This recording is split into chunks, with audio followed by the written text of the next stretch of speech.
বর্ধমানে ধামরাই এলাকাতে 500 বছরের পুরনো একটা বটগাছ আছে এই এলাকায়। 500 বছরের প্রাচীন, 500 বছরের পুরনো। তো ওইটা দেখতে আসছি। বটগাছটা কেমন এটা নিয়ে অনেক কথা শুনছি। আমার সাথে আছে রুশান। প্রাচীন বটগাছটা দেখতে যাব। ঢাকা থেকে চলে আসছি এই বটগাছ দেখতে। ছুটির দিন, রাস্তা ফাঁকা, পাশাপাশি একেবারে গায়ের মেঠো পথ, দুপাশে ধান ক্ষেত।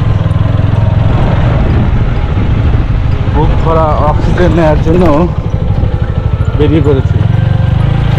চলুন দেখা যাক বটগাছটা কেমন, এলাকা কেমন। আচ্ছা, আমার মনে হয় বটগাছটার কাছাকাছি আমরা চলে আসছি।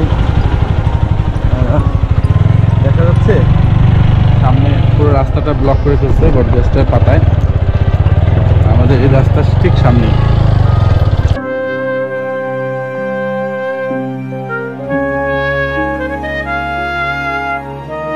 বলছি এই বটগাছটা সম্পর্কে একটু যদি বলতেন আমাদের। বটগাছ সম্পর্কে আমাদের বলা সম্ভব না, তার কারণ আমাদের ময়মনপুরেও বলে গেছে এইভাবে দেখছে এরা। আচ্ছা, তাতে আমাদের ময়মনপুরে এরা বলছে যে তারা বলছে যে এরা তো তারাও দেখছে 200-300 বছর আগে থেকে, মানে তারাও ময়মনপুর কাছে শুনছে এইভাবেই বটগাছ তারা দেখছে। বলা হচ্ছে যে 500 বছরের পুরনো। হ্যাঁ, তার চেয়ে কম হবে না মনে হয়। আচ্ছা, আমরাও দেখতেছি এইভাবে, আমার ময়মনপুরে দেখছে, তারাও বলতে পারে, বলছে যে আমরা ময়মনপুরের কাছে শুনছি এটাও এইভাবেই আসছিল।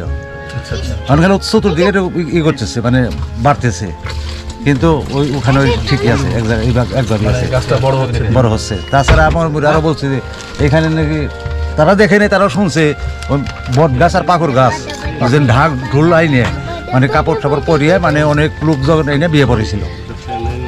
পাকুর গাছ আর বট গাছ দুইটা বিয়ে পড়েছিল, বিয়ে হয়েছে। এই জন্য পাকুর গাছ আর বট গাছ কিন্তু এখানে মুড়ানো দেখেন, ওই গুড়া না, পাকুর গাছ আর বট গাছ মুড়ানো।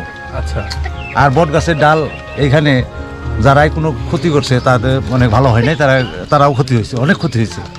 মানে মনে কথা তো হয়েছে, আমাকে চেয়ারম্যানরা এখান দিয়ে বট গাছের ডালের সাথে এই বাসছিল দেখে ওই ডালটা কাটছিল, কিন্তু সে আর গাড়ি নিতে পারছিল না। আচ্ছা আচ্ছা, এই ছিল মানে ওই সাথে সাথে চাকা ডাইবে গেছিল না, মানে শুকনো জায়গায় হঠাৎ করে খালি চাকা ডাইবে গেছে।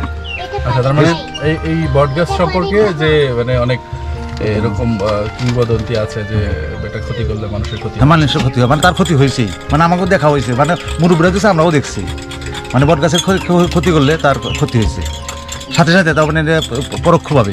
আচ্ছা, এমনি পুজো টুজো দেয় এখানে সবাই? হ্যাঁ, পূজা আমাদের তো প্রতি মানুষে, মানে শুধু হিন্দুরা না, মুসলমানরা হিন্দুরা সবাই মিলে পূজার ব্যবস্থা করে এখানে। আচ্ছা, তাছাড়া আমরা প্রতি অগ্রহায়ণ মাসের মঙ্গলবার যদি পরে শেষ, আর যদি শনিবার পরে সেদিন আমরা এখানে পূজা দিই। আজকে কি পূজা হবে?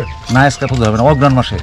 ও আচ্ছা, অগ্রহায়ণ মাসের শেষ শনিবার বা শেষ মঙ্গলবার, এটা আমরা মানে বাৎসরিক পুজো। তাছাড়া এমনি তো ভোগ প্রতিদিনই, মানে এক একজনে এক একদিন দিতেছে, ওই সেটাই করে। একজনে গতকাল একজনে মানে এটা এই মনোবার ই করছিল আর কি, তারও কাজটা উদ্ধার হয়েছে, সে ব্যক্তিকালকে যে মানুষের দিয়ে গেছে, মানে বহুত দূরে থেকে আসে, হিন্দু মুসলমান না এদের, মানে এটা পবিত্র গাছ। হ্যাঁ, পবিত্র গাছ, মানে এখানে তাছাড়া অনেকে দেখে, রাত্রিতে এসে দেখে, মানে খারাপ জিনিস দেখে না, ভালো জিনিস দেখে। এক সাধু বসে রয়েছে বা একটা কুকুর এসে বসে রয়েছে, অন্য রূপ ধারণ করে, এরকম দেখছে অনেকে। আচ্ছা আচ্ছা, কিন্তু খারাপ কোনো কিছু কেউ দেখে নাই।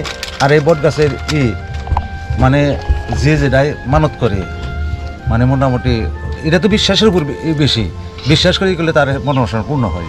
আচ্ছা আচ্ছা, মানে এটা আমাকে পরোক্ষ দেখা। আচ্ছা, এটার দেখভাল কিভাবে হচ্ছে, মানে যত্ন কিভাবে হচ্ছে? যত্ন হচ্ছে আমরা গ্রামের মানুষই, মানে যে ঝাড়ু টাড়ু দিয়ে রাখি, কি করে রাখি, তাছাড়া পরিষ্কার করি কিছু পর করি। তাছাড়া এই মন্দিরে আমরা তো এই যে মানে প্রতিদিনই ঝাড়ু দেয়। মন্দিরটা কোন জায়গায়? এই যে মন্দির, এই যে মন্দির পাশে কালী মন্দির আছে, কালী পূজা হয়। আচ্ছা আচ্ছা, আর এমনি মানে দূর দূরান্ত থেকে লোকজন আসে কেমন? লোক মানে বন্ধের দিন, মানে শুক্রবার শনিবার, মনে হয় প্রতি শুক্রবার শনিবার মেলা, বিকালবেলায় এত মানুষ হয়, এত লোক হয়।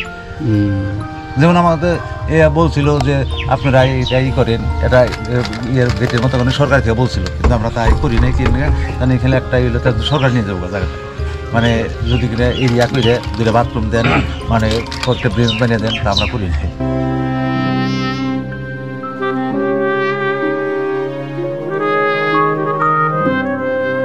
গাছটা বড় হচ্ছে হ্যাঁ বড় হচ্ছে, মানে যেদিকে যায় কেউ বাধা দেয় না, যে এবার ডেল কেটে দিলাম, মানে একটা জমিতে হয়তো জমি আবাদ করে ক্ষতি হয়, ডেল কেটে দেয়, কিন্তু এই বট গাছের ডেল কেটে আমরা ওই গাছের তলে আমরা পেঁয়াজ মাংস দিয়ে কোনো ভাতও খাই না, হ্যাঁ, একটা পাতাও ছিঁড়ে না, আমরা একটা পাতা পুরিও না, একটা ডালা ভাঙিও না।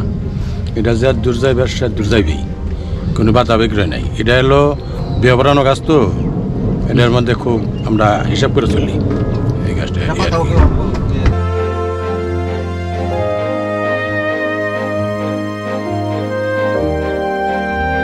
পিকনিক আসে, কিন্তু আমাকে কথাই থাকে, মানে হয়তো অনেকে জানে না, কিন্তু আমাকে গাছের নিচে মাছ মাংস খাওয়াটা নিষেধ, মানে আমরা খাইতেও দিই না, তারাও খায় না, যারা বুঝলেই খায় না।